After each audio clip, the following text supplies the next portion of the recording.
Hello hunters, क्या हाल चाल है आप सभी के। आई होप आप सब लोग सही होंगे, पढ़ाई में व्यस्त होंगे और मस्त होंगे। आज के इस वीडियो के अंदर हम लोग पढ़ने वाले हैं क्या, रक्त परिसंचरण तंत्र। यानी फोर्थ ग्रेड के अंदर, फोर्थ ग्रेड के पॉइंट ऑफ व्यू से जो रक्त परिसंचरण तंत्र हमारा है, आपने देखा होगा साइंस के सिलेबस के अंदर लिखा हुआ था एक छोटा सा तंत्र, तो हम लोग उसको पढ़ने वाले हैं। बाकी जो रीट की तैयारी करने वाले हैं उन लोगों के लिए भी ये बेहद इंपॉर्टेंट है। तो आज हम लोग पढ़ने वाले हैं रक्त परिसंचरण तंत्र। ये किस प्रकार से ये तंत्र हमारे शरीर में काम करता है, किस प्रकार से जो है कौन कौन सी हमारे शरीर के अंदर ये धमनियां होती है, शिराएं होती है, कहाँ पर हमारे वॉल्व होते हैं, कहाँ पर कपाट होते हैं या कहाँ पर नहीं होते हैं, वो सारी की सारी चीज़ें इसमें देखने वाले हैं। किस प्रकार का इसका आकार है और हार्ट अटैक और कार्डियक अरेस्ट में क्या फ़र्क होता है। पिछले दिनों हमने वो एक बॉलीवुड अभिनेत्री, क्या नाम है, शेफाली जरीवाला के बारे में हमने सुना था कि उसकी कार्डियक अरेस्ट से मौत हो गई थी। तो अब हमको क्या लगता है कि हार्ट अटैक और कार्डियक अरेस्ट सेम ही होता है, बट आज इस वीडियो के अंदर मैं आपको बताऊंगा कि क्या अंतर इन दोनों के अंदर होता है। तो चलिए शुरुआत करते हैं। सबसे पहले रक्त परिसंचरण तंत्र। देखो, परिसंचरण तंत्र का मतलब परिवहन होता है ये, और ये परिवहन करता है अपने शरीर के अंदर चीज़ों को एक जगह से दूसरी जगह पर पहुंचाता है, विभिन्न पदार्थों को। यानी हम लोग भोजन के रूप में किसी चीज़ को हमने ले लिया है, उसके अंदर प्रोटीन है, कार्बोहाइड्रेट है, विटामिन है और भी बहुत सारी चीज़ें हैं, तो अब वो हमारे पेट के अंदर नहीं रहती है, वो पूरे शरीर के अंदर फैलती है। तो एक एक कोशिका तक वो पहुंचता है। वो किस प्रकार से पहुंचता है, वो इसी परिसंचरण तंत्र के माध्यम से पहुंचता है। अगर ये परिसंचरण तंत्र सही तरीके से काम नहीं करेगा तो वो पूरे के पूरे शरीर में वो नहीं पहुंच पाएगा। समझ में आई ना आप लोगों के। तो देखिए इसका कार्य क्या होता है। मुख्य रूप से यदि इस परिसंचरण तंत्र का कार्य देखें तो ये विभिन्न पदार्थों को क्या करता है, विभिन्न पदार्थों को शरीर के विभिन्न हिस्सों के अंदर, विभिन्न पदार्थों को क्या करता है, शरीर में इनका परिवहन करता है, शरीर में परिवहन करता है, परिवहन का कार्य करता है, परिवहन का कार्य करता है। देखो जो हार्ट होता है ना हमारा, वो न लेफ्ट में होता है न राइट में होता है, वो बीचों बीच होता है। ध्यान रखना आप, फिल्मों में हम लोग देखते हैं कि जब भी किसी को हार्ट अटैक आता है तो वो कुछ इस प्रकार से पकड़ता है। वो इतना साइड में नहीं है भाई, वो थोड़ा सा टिल्ट है, बाकी का वो बीचों बीच है। हार्ट जो है वो बीचों बीच है। फिल्मों में हमने और भी कई चीज़ें देखी है। हम लोग देखते हैं कि दिल जो है कुछ इस प्रकार से होता है, कुछ इस प्रकार का होता है। नहीं भाई, इस प्रकार का नहीं होता है, कुछ इस प्रकार का बनाते हैं, ऐसा भी नहीं होता है भाई। आजकल एक नया फैशन चल गया है, इस प्रकार से वो कोरियन फिल्मों में बनाते हैं, ऐसा भी नहीं होता है भाई। दिल का आकार कैसा होता है, इस प्रकार का होता है, बंद मुट्ठी के जैसा होता है। तो दिल का जो आकार होता है वो किस प्रकार का होता है, वो एक बंद मुट्ठी के समान आकार होता है और वो हमारे शरीर के बीचों बीच होता है। ठीक है जी। शरीर जो हृदय है, हृदय उसका आकार कैसा होता है, हृदय इसका आकार जो है वो होता है बंद मुट्ठी के जैसा, वो बंद मुट्ठी के जैसा होता है, बंद मुट्ठी के जैसा। ठीक है जी। अब देखो हार्ट के बारे में पढ़ने वाले, आपको पता होगा हार्ट के स्पेशलिस्ट डॉक्टर होते हैं। तो हार्ट के बारे में यदि कोई अध्ययन करता है तो उनको क्या बोलते हैं, और ये हार्ट होता किस प्रकार का है। देखो यदि इसको जूम करके हम लोग देखेंगे ना तो अपना हार्ट कुछ इस प्रकार का है। अब इसके अंदर मैं आपको एक एक चीज़ें बिल्कुल बढ़िया तरीके से बताऊंगा कि हार्ट के अंदर रक्त किस दिशा से आता है, कहाँ पर जाता है, पहले कहाँ पर जाता है, बाद में कहाँ पर जाता है, कहाँ पर कौन से वॉल्व होते हैं, सारी की सारी चीज़ें यहाँ पर देखेंगे। हार्ट का जो मुख्य कार्य होता है ना, वो क्या होता है, वो कार्य होता है रक्त को पंप करना। यहाँ पर रक्त का शुद्धिकरण नहीं होता है। ऐसा नहीं है कि फिल्टर कर रहा है हार्ट केवल और केवल एक पानी की मोटर है ना। पानी की मोटर नहीं होती है क्या, पानी को ऊपर चढ़ाने का काम करती है।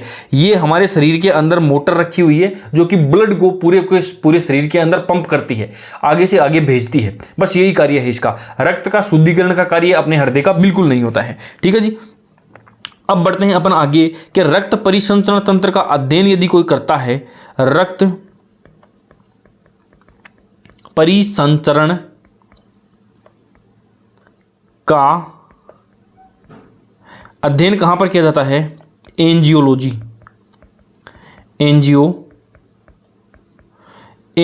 बोलते हैं उसको। जहां पर क्या है, रक्त के परिसंचरण का अध्ययन किया जाता है उसको बोला जाता है एंजियोलॉजी। ठीक है जी। अब बढ़ते हैं अपन आगे, क्या रक्त का अध्ययन यदि कोई करता है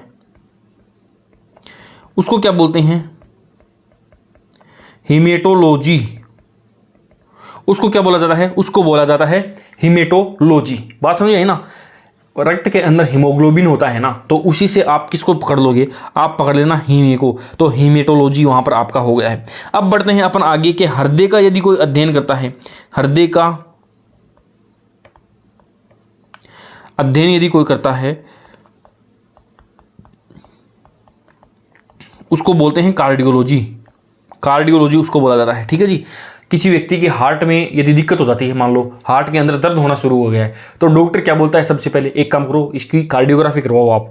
तो कार्डियोग्राफी उसी को बोला जाता है जिसके अंदर फिर वो कार्डियोग्राफी के अंदर होता क्या है, जैसे ये आपकी ये रक्त की नलिकाएं हैं, इनके थ्रू वो एक कैमरा अंदर भेजते हैं और अपने हार्ट के अंदर जो नसें हैं, बहुत ही बारीक सा कैमरा होता है, ये नहीं है DSLR कैमरा भेज दिया अंदर, ऐसा नहीं होता है, बहुत ही बारीक महीन सा कैमरा होता है, वो इन नसों के अंदर भेजा जाता है और फिर देखते हैं कि कहीं कौन सी नस के अंदर कोई ब्लॉकेज तो नहीं है। उससे पता लगता है कि आदमी को हार्ट अटैक आने वाला है या आया है, या इसके हार्ट में कितने ब्लॉकेज हैं, वो इसी कार्डियोलॉजी या कार्डियोग्राफी के दौरान इसको देखा जाता है। ठीक है जी, तो इसी को बोला जाता है कार्डियोलॉजी। याद कैसे करोगे, हम लोगों ने देखा है ना, हार्ट अटैक का नाम भी आता है या कार्डियक अरेस्ट का नाम भी आता है कि सैफ अली जरीवाला को हुआ कार्डियक अरेस्ट, न्यूज के अंदर हमने पढ़ा था। थोड़ा सा कंफ्यूजन होता है, लेकिन हम हमारे दिमाग को सेट कर लेते हैं कि यार हार्ट अटैक आ गया था इसके, वो कार्डियक अरेस्ट। तो इसी कार्डियोलॉजी से आप लोग देख लेना क्या बोलते हैं, हृदय का अध्ययन करते हैं यहाँ पर। ठीक है जी, हृदय का अध्ययन जो है वो किया जाता है। अब ये जो है ना एंजियोलॉजी, कौन सी एंजियोलॉजी, ये जिसका मैं यहाँ पर ये जो एंजियोलॉजी आपको दिखाई दे रही है ना, इस एंजियोलॉजी के पिता कौन है, इस एंजियोलॉजी के जो पिता है, इस एंजियोलॉजी के पिता है doctor William Harvey. Doctor William Harvey किसका, इसी एंजियोलॉजी का। घोड़े के अंदर इन्होंने परीक्षण किया था रक्त के परिसंचरण तंत्र का, और इनका नाम क्या है, डॉक्टर विलियम हार्वे। इन्होंने क्या किया था दोस्तों, इन्होंने रक्त परिसंचरण का अध्ययन किया था। ठीक है जी, अब तो आगे इन्होंने क्या बताया था, डॉक्टर विलियम हार्वे ने बताया था कि मनुष्य के शरीर में क्या है, मनुष्य में कैसा होता है, दोहरा रक्त परिसंचरण तंत्र होता है। ठीक है जी, अब दोहरा रक्त परिसंचरण तंत्र, ये क्या बोल दिया भाई साहब, ये बोला था किसने, ये बोला था विलियम हार्वे ने। और ये होता क्या है, इसको दोहरा परिसंचरण तंत्र क्यों बोलते हैं, हमारे जो हार्ट होता है ना, हृदय, उसके अंदर रक्त दो बार आता है। दो बार कैसे, एक बार शुद्ध आता है, एक बार अशुद्ध आता है। अब जरा थोड़ा ध्यान से देखना आप, मैं आपको पूरे के पूरे इस हार्ट का जो पूरा का पूरा सिस्टम है ना, वो मैं समझा दूंगा। इससे बढ़िया तरीके से, इससे बेस्ट तरीके से आपको पूरे यूट्यूब पर कहीं नहीं मिलने वाला है। थोड़ा सा आप लोग ध्यान देना, देखो एक एक चीज मैं आपको बताता हूं। जैसे ये क्या है, ये है हमारे शरीर के अंग हैं। ठीक है जी, ये यहां पर हमारे शरीर के अंग हो गए, और ये क्या हो गया है, ये हो गए हैं हमारे फेफड़े। ठीक है जी, बीचों बीच हमारा क्या है, बीचों बीच हमारा हृदय है। ठीक है जी, ये हमारा हृदय है, बीचों बीच क्या है, हमारा हृदय है। बात समझ में आई आपके, बिल्कुल इजी वे में आपको समझ में आ गई होगी। देखो हमारे शरीर के हर अंग के अंदर ये क्या है, ये हैं हमारे अंग। हमारे शरीर के अंगों से हृदय के पास में रक्त जाता है। हृदय क्या करता है, उस रक्त को धक्का देता है और अपने फेफड़े के पास में भेज देता है। फेफड़ों के पास में रक्त का शुद्धिकरण होता है। ये क्या है, ये है अपने फेफड़े। जरा देखना, एक एक चीज को ध्यान से देखते जाना।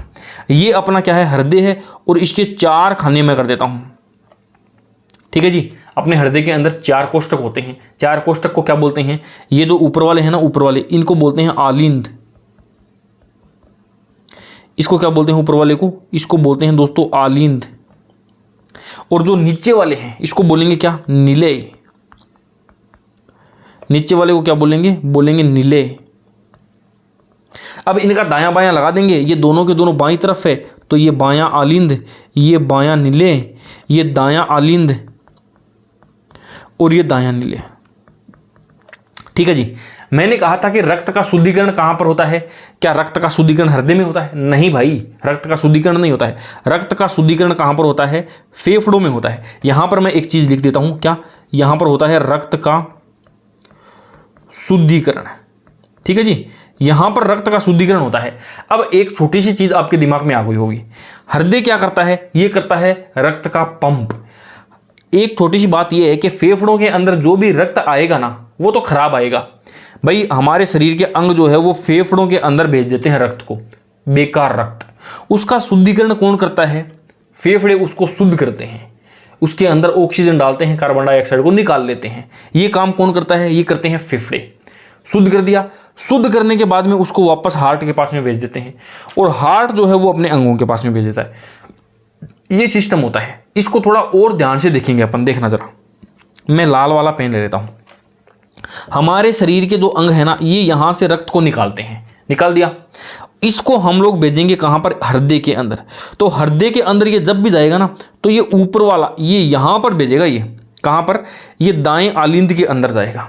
अब अंगों से रक्त हृदय में आ रहा है तो वो अशुद्ध होता है, हमेशा ही शुद्ध नहीं होता है। अंग के पास में कोई व्यवस्था नहीं है कि वो रक्त को शुद्ध कर पाए, वो तो जैसा अशुद्ध है ना, वो उस अशुद्ध को यहाँ पर भेज देंगे। अब हार्ट क्या करेगा भैया, हृदय क्या करेगा, अब हृदय के पास में करने के लिए कुछ नहीं है, ये दाएं आलिंद से ये नीचे की तरफ कपाट खुलेगा और वो यहाँ पर आ जाएगा, रक्त आ गया, किधर आ गया, दाएं नीले में आ गया। अभी भी रक्त तो शुद्ध नहीं हुआ है। अब क्या करेगा, ये यहाँ से पंप करेगा, ये धक्का मारेगा इसको, रक्त को, और रक्त फिर यहाँ से निकलेगा भैया, और निकल करके सीधा जाएगा कहाँ पर, फेफड़े के पास में। अभी तक रक्त अशुद्ध है, शुद्ध नहीं है, अशुद्ध है, ठीक है जी, ओके।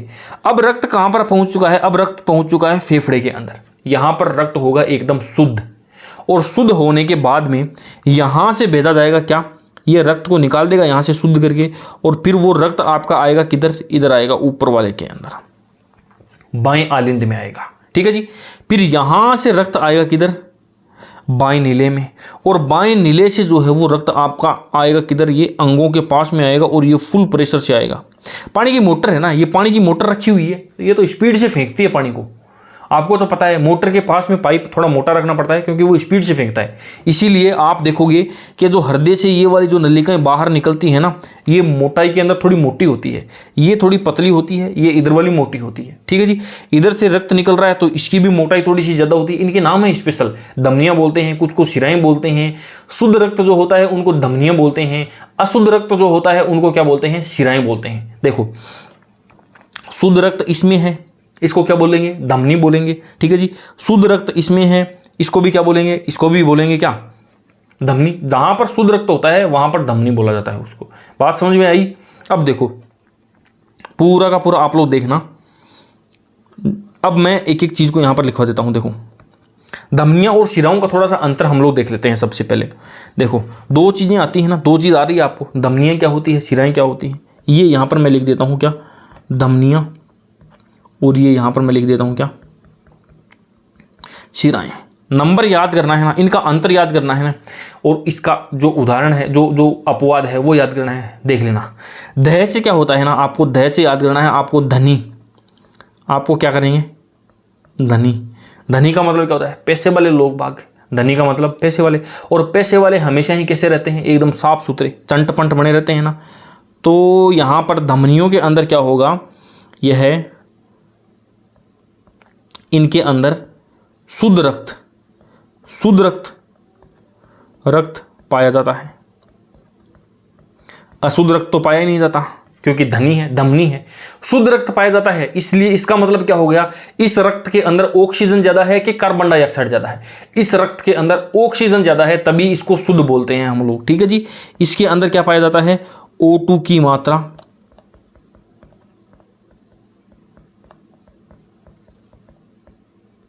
ठीक है। धमनियां हैं, ऑक्सीजन की मात्रा इसके अंदर पाई जाती है। अब धमनियां जो है इसके अंदर क्या होगा, प्रेशर अधिक होता है, दबाव अधिक होता है। धमनियां, ये देखो, ये यहां से, ये धमनियों के माध्यम से रक्त यहां से निकल रहा है ना, शुद्ध रक्त यहां से निकल रहा है ना। तो ये क्या है दोस्तों, ये क्या है, इनके अंदर दबाव अधिक रहता है, मोटर का प्रेशर अधिक होता है, दाब यहां पर ज्यादा होता है, ठीक है। यहां पर मैं लिख दूंगा क्या, दाब कैसा होता है, ज्यादा होता है। दाब ज़्यादा होता है तो थोड़ी सी इसकी दीवारों को मोटा भी बनाना पड़ेगा, नहीं तो फट जाएगी वो, तो इसकी दीवारें मोटी होती हैं, ठीक है जी।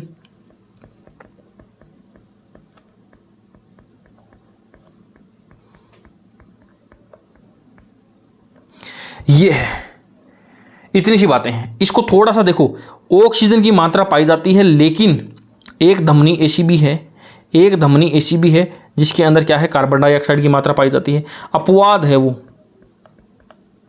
जिसको क्या बोलते हैं, जिसको बोलते हैं फुफ्फुसिए या पल्मोनरी।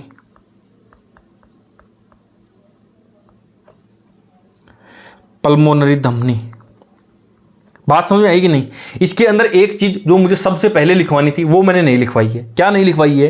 कि ये जो धमनियां है ना, धमनियां, ये क्या करती है? ये रक्त को हृदय से और शरीर के अंगों की तरफ लेकर के जाती है। समझ में आई ना? धमनियों की मैं बात कर रहा हूं, शिराएं इसकी जस्ट अपोजिट हो जाएगी। धमनियां क्या करती है? रक्त को हृदय से अंगों की तरफ लेकर के जाती है। ये चीज मैं यहां पर सबसे पहले लिखवाता हूं। देखो ये चीज यहां पर मैं आपके सबसे ऊपर ही ऊपर इस चीज को मैं लिखता हूं। क्या कि जो धमनियां हैं वो क्या करती है? वो रक्त को हृदय से अंगों की ओर लेकर के जाती है। हृदय को जो है वो अंगों की ओर लेकर के जाती है। ठीक है जी। अब जरा देखना, सारी की सारी जो रक्त को हृदय से अंगों की ओर लेकर के जा रही है, हृदय से अंगों की ओर, ये इंपॉर्टेंट बात है। सबसे पहली पहचानी यही है कि धमनियां क्या करती है? हृदय से अंगों की ओर लेकर के जाती है। ये हृदय से अंगों की ओर लेकर के जा रही है। फेफड़ा भी तो एक अंग ही है ना, तो ये भी देखो हृदय से अंगों की ओर लेकर के जा रही है। ये इधर भी हृदय से अंगों की ओर लेकर के जा रही है। ये इधर हृदय से अंगों की ओर लेकर के जा रही है। समझ में है कि नहीं? ये बात एक बढ़िया सी बात बताने वाला हूं। ये भी देखो, ये हृदय है और ये रक्त को हृदय से अंगों की ओर या फिर हृदय से अंगों की ओर, अंग तो दोनों तरफ ही है। लेकिन एक इंपॉर्टेंट बात यह है कि इन सब के अंदर तो शुद्ध है, लेकिन इसके अंदर क्या है? रक्त अशुद्ध है भैया। अभी तक यहां पर शुद्ध थोड़ी हो गया, अशुद्ध है। इसलिए इसको क्या बोला जाता है? इसको बोला जाता है पल्मोनरी धमनी या फुफ्फुसीय धमनी, जो कि मैंने लिखवाया था ना अपवाद। यहां पर मैं तीर का निशान लगा करके लिख दूंगा। क्या? पल्मोनरी या फिर फुफ्फुसीय धमनी, इसको बोला जाता है। बात समझ में आई कि नहीं आई? मैंने लिखवाया था ना अपवाद। इन सब के अंदर तो ऑक्सीजन की मात्रा पाई जाती है, लेकिन एक अपवाद ऐसा है जिसके अंदर कार्बन डाइऑक्साइड की मात्रा पाई जाती है, जो कि कौन सी है? जो कि ये है, फुफ्फुसीय या पल्मोनरी धमनी है। बात समझ में आई कि नहीं आई? अब देखो बिल्कुल शिराएं इसका अपोजिट हो गई है। एक क्वेश्चन बनेगा यहां से, आपको यहीं से देखने को मिल जाएगा, फिर आपको मजा आ जाएगा। जस्ट अपोजिट कर देना। शिराएं क्या करती है? अंगों से हृदय की ओर लेकर के जाती है। रक्त कैसा पाया जाता है? अशुद्ध रक्त पाया जाता है। ओके जी। ऑक्सीजन की मात्रा नहीं, कार्बन डाइऑक्साइड की मात्रा पाई जाती है। CO2 की मात्रा पाई जाती है। ठीक ऐसा का ऐसा एक अपवाद यहां पर भी है, जिसको क्या कहते हैं? फुफ्फुसीय या पल्मोनरी शिरा जिसको कहा जाता है। ओके जी, बढ़ते हैं आगे की ओर। दाब यहां पर क्या होता है? दाब कम होता है और दीवारें पतली होती है। दाब कम होता है, दीवारें पतली होती है, दबाव कम होता है। एक चीज मैं और बता देता हूं। देखो एक चीज जरा देखना, थोड़ा दिमाग लगाना आप। ये पानी की मोटर रखी हुई है ना, ये फुल प्रेशर से फेंक रही है। तो मान लो वो रक्त इधर तो आ जाएगा, भाग के स्पीड से आ जाएगा, स्पीड से आएगा। इसलिए यहां पर इसकी दीवारों को थोड़ा मोटा करना पड़ेगा, इसकी दीवारों को भी मोटा करना पड़ेगा, उसकी मोटाई को भी करना पड़ेगा। वो रक्त शरीर के अंगों तक तो पहुंच गया। अब जरा सोचो कि वो रक्त अंगों से वापस हृदय के पास में कौन जाएगा? उसको कौन धक्का देगा? कौन ऐसे धक्का देकर के पहुंचाएगा? ये प्रेशर से तो यहां पर पहुंचा दिया। मोटर बनी हुई है, एक मोटर रखी हुई है हमारी बॉडी के अंदर। लेकिन क्या अंगों के अंदर, हर अंग के अंदर एक और भी मोटर रखी हुई है क्या, कि जो प्रेशर मार करके यहां पर पहुंचा देगी? नहीं, ऐसा कुछ नहीं होता है। मैं बताता हूं होता क्या है। जैसे ये वाला पाइप है, मैं इस पाइप को समझा देता हूं आपको, इसी को चित्र बना करके बता देता हूं। मान लो ये क्या है दोस्तों? ये हमारे रक्त नलिका है एक।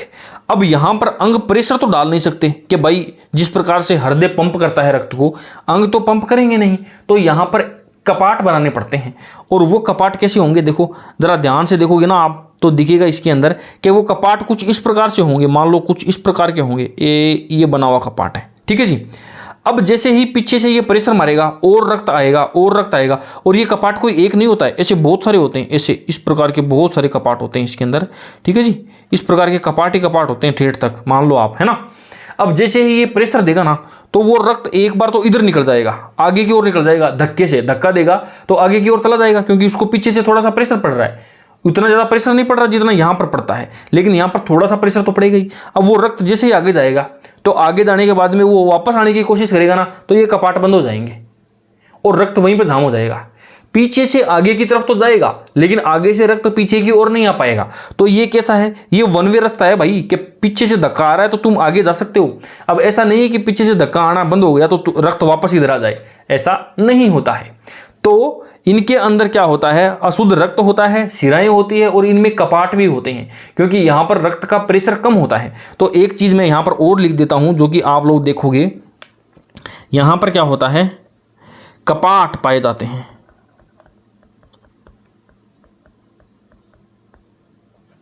कपाट पाए जाते हैं और यहां पर कपाट नहीं पाए जाते। यहां पर जो है वो कपाट जो है वो नहीं पाए जाते। एक मिनट जरा, हाँ जी, थोड़ा सा इसको मैं छोटा कर देता हूं। दो चार चीजें, एक दो चीज और भी लिखनी है इसके अंदर। यहां पर कपाट पाए जाते हैं, यहां पर कपाट नहीं पाए जाते। ठीक है। अब जरा आपने देखा होगा कि सर ये जो फिल्मों में हम लोग दिखाते हैं कि कोई आत्महत्या कर रहा है या किसी का मर्डर कर रहा है, तो वो क्या करता है, चाकू लेकर के वो यहां से नस काटता है, या फिर कोई आत्महत्या कर रहा है तो वो यहां से नस काटता है। क्यों सर, वो यहां से क्यों नहीं काट रहा है, नस तो यहां पर भी है, ये ऊपर वाले ये नस क्यों नहीं काट लेता है? ये नस काटने से नहीं मरता है भाई, क्योंकि ये जो ऊपर आपको जो दिखाई दे रही है ना, इनमें होता है प्रेशर कम। क्योंकि ये क्या होती है, ये आपको त्वचा की सतह पर पाई जाती है शिराएं, और इन शिराओं में रक्त का इतना प्रेशर नहीं होता है कि 1 मिनट में सारा रक्त निकल जाए। इतना मौका मिल जाएगा आपकी तो क्यों हो, मरे आपके दुश्मन, लेकिन जिसकी भी मौत होगी वो धीरे धीरे होगी। जबकि यदि यहाँ से आपने काट दिया ना, या फिर कई बार फिल्मों में हमने देखा है, आजकल तो दिखाने भी लग गए सीन, कि यहाँ से जब गर्दन काटते हैं तो वो एकदम फंवारा सा निकलता है, जैसे कोई पानी का, जैसे कोई नलका पाइप से नहीं फुमारा नहीं छूटता है क्या, वो वाला छूटता है। वो वाला कहाँ पर छूटता है, वो वाला यहाँ पर छूटता है, किनमें, धमनियों में, क्योंकि वो जब यहाँ से काटता है तो वो धमनी काटता है भाई। तो यहाँ पर क्या है, ये त्वचा में गहराई में पाई जाती है, त्वचा की गहराई में। ठीक है जी। शिराएं जो है ना, शिराएं ये कैसी होती है, ये नीले कलर की होती है, नीले रंग की, और ये जो है ये लाल रंग की होती है, लाल रंग की होती है। बात समझ में आ गई ना। हृदय से अंगों की ओर धमनियां लेकर के जाती है, और अंगों से हृदय की ओर कौन लेकर के जाते हैं, शिराएं लेकर के जाती है।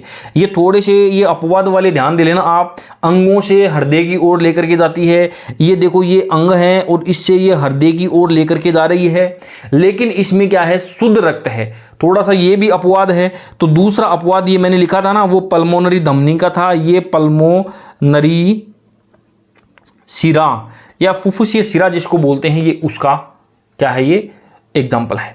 तो अब आपको समझ में आ गया होगा रक्त का सिस्टम क्या होता है, किस प्रकार से हमारी पूरी बॉडी में फ्लो करता है। देखना जरा, ये सबसे पहले ये हृदय है। होता क्या है, रक्त मान लो यहाँ से शुरू हो गया, किधर से, अंग से शुरू हो गया, यहीं से शुरू करते हैं अपन। ये यहाँ से रक्त शुरू हो गया, ये रक्त यहाँ से अशुद्ध रक्त इधर आएगा और ये यहाँ पर आ जाएगा, दाएं आलिंद में आएगा, दाएं आलिंद से दाएं नीले में जाएगा, दाएं नीले से प्रेशर के द्वारा यहाँ पर पल्मोनरी या फुफ्फुसीय धमनी से होता हुआ फेफड़ों के अंदर जाएगा, यहाँ पर वो शुद्ध होगा, और फिर पल्मोनरी शिरा के माध्यम से बाएं आलिंद में आएगा, और फिर बाएं आलिंद के बाद में बाएं नीले में आएगा, और फिर बाएं नीले से जो है वो हमारा रक्त, हमारा जो हृदय है वो पंप करता है, और फिर वो फेंक देता है और अंगों के पास में वो रक्त पहुँच जाता है। और फिर से अंग से जो है वो दाएँ आलिंद, दाएँ नीले, फेफड़े, बाएँ आलिंद, बायाँ नीले, और फिर अंगों के अंदर ये प्रोसेस होता है। थोड़ा सा ध्यान दे लेना कि यहाँ से कुछ इस प्रकार से जा रहा है ये, और यहाँ से इस प्रकार से जा रहा है ये। ठीक है जी। पहले ऊपर की ओर जाएगा, फिर ये नीचे की तरफ जाएगा। यदि पूछ लिया जाए कि अंगों से हमारे हृदय के किस कोष्ठक में सबसे पहले रक्त जाता है, तो अंगों से सबसे पहले जाएगा किधर, दाएं आलिंद में जाएगा, फिर जो है दाएं नीले में जाएगा। समझ में आई ना। फिर ये 4 ऑप्शन दे देगा वहां पे, फिर कंफ्यूज हो जाओगे आपकी कि यार दाएं आलिंद क्या हो गया, नीले क्या हो गया, ये क्या लफड़े में फंस गए यार हम। तो सबसे पहले अंगों से जाएगा किधर, दाएं आलिंद में, फिर दाएं नीले में। इसीलिए इसको क्या दोहरा परिसंचरण तंत्र भी कहते हैं अपन इसको, क्योंकि हमारे हृदय से एक ही रक्त जो है वो 2 बार गुजरता है, एक बार इधर अशुद्ध फिर इधर से शुद्ध गुजरता है। बात समझ में आई कि नहीं आई? आई होप आ गई होगी। बिल्कुल ईजी सा है, कोई भी ज़्यादा हार्ड इसके अंदर कुछ भी है ही नहीं। ठीक है जी, बढ़े आगे की ओर। तो ये थी क्या आपकी, ये थी आपकी रक्त नलिकाएं। इनको क्या बोलते हैं? इसको हम लोग पढ़ते हैं किसके अंदर? ये रक्त नलिकाएं हैं। कौन कौन सी हैं? शिराएं और धमनियां। इनको क्या बोलते हैं हम लोग? रक्त नलिका। इनको यहां पर लिख देते हैं क्या? रक्त नलिकाएं। ये किस प्रकार से कार्य करती है, किस प्रकार से आपका रक्त जाता है, किधर जाता है, शुद्ध जाता है, अशुद्ध जाता है, सब कुछ पता लग गया। दूसरा क्वेश्चन इस प्रकार से बनेगा क्या, कि आपके बाएं आलिंद में किस प्रकार का रक्त होता है? शुद्ध, अशुद्ध, ऑक्सीकृत, अनऑक्सीकृत, कार्बन डाइऑक्साइड होती है, क्या होती है? सीधा सीधा पूछ ले कि बाएं आलिंद में, बाएं आलिंद के रक्त में क्या घुला हुआ रहता है? ऑक्सीजन, कार्बन डाइऑक्साइड, नाइट्रोजन, या कुछ एक दो और दे देगा, कुछ न कुछ भी बोल देगा वो, है ना, कार्बन दे देगा। तो फिर क्या हो जाएगा? गड़बड़ हो जाएगी आपकी। तो आपको देख लेना है वहां पर। अब चलें दोस्तों आगे। ये रक्त नलिकाएं हो गई और ये रक्त नलिकाओं का प्रकार भी हो गया। दह से धमनी, दह से धनी, याद कर लेना, सब कुछ मामला समाप्त है। अब चलते हैं आगे और अपने हृदय की बात करते हैं। अपना दिल टूट गया है, कभी नहीं टूटता है। ये बोलते हैं केवल फिल्मों में, भाई मेरा दिल टूट गया यार। ये दिल जिस दिन टूटेगा ना, उस दिन तो राम नाम सत्य ही हो जाएगी भाई। तो ये कभी भी जो है अपना दिल विल टूटता है ही नहीं। देखो कुछ एक इंपॉर्टेंट बातें मैं जो है यहाँ पर हृदय से रिलेटेड आपको बता देता हूँ। क्या है? सबसे पहली बात, खोज किसने की थी? विलियम हार्वे ने की थी। ओके जी, अब बढ़ते हैं। दोबारा जो है विलियम हार्वे का नाम दोबारा आया है। अब सबसे पहले सर्वप्रथम हृदय प्रत्यारोपण डॉक्टर क्रिश्चियन बोर्ड के द्वारा कब? 1967 के अंदर। भारत के अंदर, भारत में डॉक्टर वेणुगोपाल राव, कब? 1994 में। ये है भारत में सर्वप्रथम हृदय प्रत्यारोपण। देख लेना, आप समझ जाना क्या बोल रहा हूं मैं। ये पूरी लाइन मैंने नहीं लिखी है, आप लोग समझ गए होंगे। ठीक है जी। अब देखो हृदय क्या है, हृदय की खासियत लिखवा देता हूं मैं। इसके अंदर वजन कितना होता है? ज़्यादा भारी नहीं होता है ये इसके अंदर वजन जो है, यदि पुरुष के अंदर देखा जाए ना तो 300 ग्राम, और महिला के अंदर 250 ग्राम। महिलाओं का दिल छोटा होता है भाई आदमी का जितना दिल बड़ा होता है ना, दिखाई देगा ना आपको। डॉक्टर्स भी बोल रहे हैं अब तो कि पुरुष का दिल जो है वो हमेशा ही बड़ा होता है, दिल दरिया होता है हमारा। मैं तो शुरू से बोलता आ रहा हूँ, मानते नहीं हो आप लोग, कि पुरुषों का दिल क्या है? बड़ा होता है। कितना? 50 ग्राम बड़ा है। सीधा सीधा दिखाई दे रहा है यहाँ पे, कोई लाग लपेट वाली बात यहाँ पर है ही नहीं। अब चलते हैं अपन आगे। क्या नेक्स्ट चीज में लिखवा देता हूँ यहाँ पर, क्या संरचना के आधार पर, संरचना के आधार पर हृदय जो है, हृदय कितने प्रकार का होता है? 3 प्रकार का होता है। कौन कौन से 3 प्रकार होते हैं? पहला प्रकार वीनस हृदय, त्रिवेशमी हृदय और 4 वेशमी। 4 वेशमी के अंदर 4 कक्ष होते हैं, बस ये नाम के अंदर सीधा सीधा रखा हुआ है। ये जैसे वीनस वाला हृदय होता है ना, इसके अंदर 2 कक्ष होते हैं, एक ऊपर होता है, एक नीचे होता है, एक आलिंद होता है, एक नीले होता है। कितने कक्ष होते हैं इसमें? 2 कक्ष होते हैं इसमें। ये हृदय पाया जाता है किसमें? मछली में पाया जाता है। त्रिवेशमी हृदय जो है, इसके अंदर क्या है? 2 तो पाए जाते हैं ऊपर वाले, 2 आलिंद पाए जाते हैं, एक नीले पाया जाता है। ये इस प्रकार का ये हृदय पाया जाता है त्रिवेशमी वाला। यदि देखा जाए तो किसके अंदर पाए जाएंगे? ये जो सरीसृप हैं उनके अंदर, इनके अलावा जो उभयचर हैं उनके अंदर। 4 वेशमी हृदय, इसके अंदर क्या है? 4 टुकड़े पाए जाएंगे, हमारे दिल के 4 टुकड़े, 2A 2V 2 आलिंद 2 नीले। ठीक है जी। इनका ये किसके अंदर पाए जाते हैं? ये स्तनधारी पक्षी, स्तनधारी जो जीव हैं उनके अंदर ये पाया जाता है। अपवाद यदि देखा जाए ना, मगरमच्छ में नहीं पाया जाता है। और सबके अंदर पाया जाता है। अब बात करते हैं अपने हृदय का जो है वो कार्य के आधार पर। कार्य के आधार पर कितने प्रकार का हृदय होता है? कार्य के आधार पर 2 प्रकार का होता है ये। एक होता है क्या? न्यूरोजेनिक। एक होता है क्या? मायोजेनिक। समझ में आई ना? न्यूरोजेनिक हृदय जो होता है वो उसका संचालन कौन करता है या उसका नियंत्रण कौन करता है? ये तंत्रिका तंत्र के द्वारा नियंत्रित होता है। ये तंत्रिका तंत्र के द्वारा। और ये मायोजेनिक हृदय जो होता है ना, इसका नियंत्रण कौन करता है? पेसमेकर करता है, पेसमेकर के द्वारा। और मनुष्य के अंदर यही वाला पाया जाता है। ये किसके अंदर पाया जाता है? ये मनुष्य के अंदर पाया जाता है। बात समझ में आई कि नहीं आई? अब देखो थोड़ा 1-2 बात और मैं बता देता हूँ। एक इंपॉर्टेंट बात बता देता हूँ।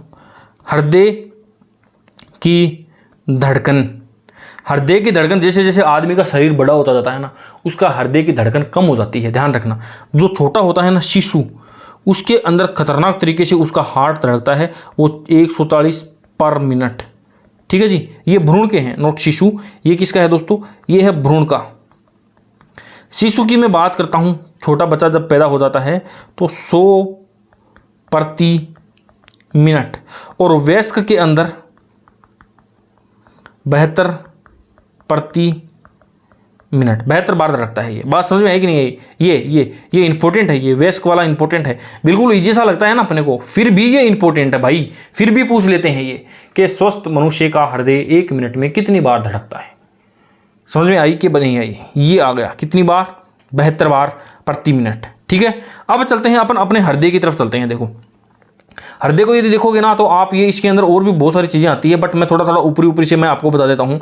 देखो हार्ट जो होता है ना, हार्ट, उसके अंदर 2 प्रकार से व्यक्ति को हार्ट अटैक आता है। कौन कौन सा अटैक आता है? देखो एक तो ये मान लो ये जो अंग है ना, हम लोग क्या करते हैं, तेल वेल तला वाला ज़्यादा खाते हैं। तो जितना ज़्यादा तली हुई चीज़ें खाएंगे ना, वो क्या करता है, ये जो अपनी धमनियाँ या जो सिराएं हैं, इनके अंदर मान लो ये इस प्रकार की एक पाइप नुमा आकृति तो होती है ना, इसके अंदर जैसे जैसे कोलेस्ट्रॉल बढ़ता जाता है ना, तो इसके अंदर कुछ इस प्रकार से जो है वो कोलेस्ट्रॉल मान लो यहाँ पर जमा हो गया ऊपरी तरफ, ये अब पतली हो गई ना, अब ये और जमता जाता है, वो फिर इसी के ऊपर वो कोलेस्ट्रॉल और जमा होता जाता है, और जमा हो जाता है, वसा जमा होती जाती है। तभी बोलते हैं ज़्यादा कचौरी पकौड़ी वगैरह कम खानी चाहिए। क्यों? क्योंकि हार्ट अटैक आने की संभावना ज़्यादा रहती है। वो हार्ट अटैक कैसे आता है? वो इसी प्रकार से एक समय जब आएगा कि जब ये नलिकाएं यहाँ पर आकर के बिल्कुल बंद हो जाएगी, और बंद हो जाएगी तो फिर आदमी की मृत्यु निश्चित हो जाती है। कई बार क्या होता है कि इसके अंदर क्या करते हैं वो डॉक्टर अपने, हमने सुना ही होगा कि आजकल छल्ला डाल दिया भी का हार्ट में छल्ला का लेड़ा है, थल्ले डाल देते हैं। वो थल्ले क्या करते हैं, वो इसके अंदर जाते हैं कुछ इस प्रकार से, ये यहाँ पर वो किसी न किसी कोई साधन के माध्यम से, कोई रोबोट के माध्यम से उसके अंदर, शरीर के अंदर वो यहाँ तक पहुँचाते हैं, और वो एक कुछ ऐसी जालीनुमा एक आकृति होती है जिसके द्वारा वो इसको ऐसे थोड़ा सा खोल देते हैं। ठीक है जी, तो फिर रक्त का फ्लो फिर से बन जाता है। यही सिस्टम होता है। ये तो होता है दोस्तों हार्ट अटैक। कार्डियक अरेस्ट के अंदर यहाँ पर एक पेसमेकर होता है, और वो पेसमेकर क्या करता है, अपने हृदय को बिजली भेजना ही बंद कर देता है। वो बिजली भेजना क्या करता है, वो बंद कर देता है, करंट फ्लो करना ही बंद कर देता है। वो एकदम से वो शांत पड़ जाता है। कोई इस प्रकार से कोई ब्लॉकेज वगैरह नहीं होते हैं। वो बस वो अपने शरीर के अंदर वो यहाँ पर एक करंट भेजता है, और वो करंट क्या करता है, वो इस शरीर इसको धड़काता है, वो ऐसे चप चप चप ये ऐसे करता रहता है। जब वो करंट भेजना बंद कर देगा तो एकदम से सडनली मौत हो जाती है। समय नहीं मिलता है, बहुत ही कम। ये इस प्रकार से जो हार्ट अटैक आता है ना, उसको तो फिर भी थोड़ा बहुत समय मिल जाता है। ये कार्डियक अरेस्ट वाले को तो 1-2 मिनट मुश्किल से मिलते हैं, हृदय धड़कना ही बंद हो जाता है, कोई भी काम उसका नहीं होता है। तो ये होता है। शेफाली जरीवाला को हार्ट अटैक नहीं आया था, कार्डियक अरेस्ट आया था। उसके हृदय ने कार्य करना ही बंद कर दिया। समझ में आई ना बात? इस प्रकार के ब्लॉकेज वाली समस्या वहां पर नहीं थी। अब चलते हैं अपन आगे, और इंपॉर्टेंट 1-2 बात मैं और लिखवा देता हूं आपके 4th ग्रेड के हिसाब से, नोट लगा करके लिख लेना आप। एक धड़कन या एक बार जब हृदय धड़कता है ना, उसके अंदर समय कितना लगता है? थोड़ा सा समय लगता है, 0.8 सेकंड का जो समय लगता है, और उस समय के दौरान ये 70 ml रक्त को पंप कर देता है। एक बार धड़का ना, 70 ml रक्त को इसने प्रवाह कर दिया। ठीक है जी, ओके। अब बढ़ते हैं आगे के 1 मिनट में 1 मिनट में 72 बार धड़कता है ये। और रक्त जो है वो 4.5 लीटर, ये कितना, लगभग 4.5 लीटर या 5 लीटर रक्त को 1 मिनट के अंदर वो प्रवाह कर देता है। तो ज़रा सोचिए, 5 लीटर काफ़ी होता है। 2 लीटर वाली बोतल, 2 लीटर वाली जो मरिंडा की बोतल आती है, वो 2 बोतलें, लगभग 2.5 बोतल मान के चलो आप, ये इतना होता है, 2 या 2.5 बोतल। ये इतना रक्त अपना हृदय 1 मिनट में पंप कर देता है, पूरे शरीर के अंदर 1 मिनट में पहुंचा देता है। ये तो ज़रा सोचो कि वो जो फिल्मों में यहाँ से काटते हैं तो वो फंवारा क्यों नहीं उठेगा भाई, उठेगा ना। इतना ज़्यादा रक्त जो यहाँ से निकलता है तो कितना अपना हार्ट जो है वो कितना प्रेशर करता है। ठीक है जी। तो कभी भी लाइफ में ये मत सोचना कि यार हम तो बेकार हैं, हमारा तो कोई ध्यान नहीं रखता है, हम सबके लिए काम करते हैं, हमारे लिए कोई काम नहीं करता है। आपके लिए आपका हार्ट 24 घंटे काम कर रहा है भाई। ठीक है जी। आप जब सो जाते हो ना, तब भी आपका हृदय जो है वो 4.5 लीटर के आसपास जो है वो आपके रक्त को जो है प्रवाहित करता है, अपने बॉडी के पास में पहुंचा देता है। ठीक है। अब एक टर्म आती है यहाँ पर ECG, जिसको क्या बोलते हैं, इलेक्ट्रोकार्डियोग्राफ। ठीक है जी। इसको क्या बोलते हैं, इसकी फुल फॉर्म देख लेना, कई बार फुल फॉर्म पूछ लेता है कि ECG की फुल फॉर्म क्या है। इलेक्ट्रिक कार्डियोग्राफ, या यहाँ पर लिख देता हूँ मैं, इलेक्ट्रोकार्डियोग्राफी, ये वाला सिस्टम है। ठीक है जी। इतना समझ गए होंगे आप। एक छोटा सा टॉपिक और आता है रक्त से रिलेटेड, जिसके अंदर क्या है, कौन सा रक्त किस व्यक्ति को दे सकते हैं या किस व्यक्ति को नहीं दे सकते हैं, इससे रिलेटेड है, जो कि मैं आपको अगले वीडियो के अंदर बहुत ही शानदार तरीके से मैं आपको बता दूंगा। फिर आप कभी भी इसको नहीं भूल पाओगे कि माइनस वाला किसको देगा, प्लस वाला किसको देगा, सारा कुछ जो है मैं आपको वहाँ पर बता दूंगा। ये अब आप लोग जो है बोल रहे थे बहुत सारे बच्चे कि सर आप राजस्थान जीके का पूरा कोर्स लेकर के वो अपनी एप्लीकेशन के ऊपर, तो अब आप लोग जाकर के एनरोल कर सकते हो अपनी एप्लीकेशन के ऊपर भी, अपना जो है वो कोर्स आ चुका है। सो आप लोग जाकर के उसको ज़रूर से ज़रूर देख सकते हैं एप्लीकेशन के ऊपर। और भी कई हैं, एक शानदार सी टेस्ट सीरीज भी है 10,000 MCQs वाली, बिल्कुल मिनिमम रेट के ऊपर है, इससे ज़्यादा सस्ता कहीं नहीं मिलने वाला है। 10,000 MCQs की बुक मार्केट में आपको 600-700 रुपये की या 500 रुपये की तो ईजिली में मिलेगी। ठीक है जी। जाकर के देखना, आप लोग एप्लीकेशन को डाउनलोड कर लेना, डिस्क्रिप्शन के अंदर उसका लिंक है। किसी भी प्रकार की कोई भी प्रॉब्लम हो, कोई कंफ्यूजन हो तो कमेंट कर देना, कमेंट के अंदर मैं बैठा हुआ हूँ, मैं आपको जवाब दूंगा। वीडियो कैसा लगा है कमेंट करके मुझे बता देना। बाकी मिलते हैं किसी नए वीडियो में किसी नई ट्रिक के साथ, तब तक के लिए बाय बाय, टेक केयर।